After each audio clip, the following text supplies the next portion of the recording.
গরমের দিনে আমরা অনেক অতিরিক্ত ঘেমে যাই। এই ঘামটা কিন্তু আমাদের সবার পক্ষে ক্ষতিকর। যারা অতিরিক্ত ঘেমে যায় তার কারণ হচ্ছে আমাদের মধ্যে ভিটামিন ডি এর অভাব রয়েছে এবং ভিটামিন বি কমপ্লেক্সের অভাব রয়েছে। তাই এই ঘাম থেকে মুক্তি পাওয়ার জন্য যাদের ভিটামিন ডি এর অভাব রয়েছে তাদের অবশ্যই প্রতিদিন সকালবেলা সূর্যের যে আলো, সেই সূর্যের আলোতে থাকা উচিত। তাহলে ভিটামিন ডি এর অভাবটা পূর্ণ হবে।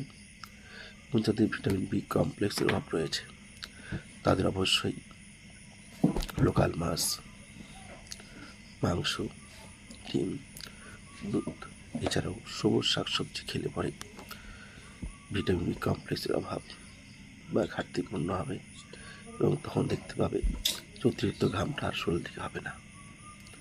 তাই নিজেকে সুস্থ রাখার জন্য প্রথমে আর অতিরিক্ত ঘেমে যান, সূর্যের ওঠার সাথে সাথে রোদ তাপান, রোদে থাকুন এবং লোকাল মাছ, মাংস, ডিম, দুধ, নানান রকমের সবুজ সবজি খান, অবশ্যই মুক্তি পাবেন। ধন্যবাদ।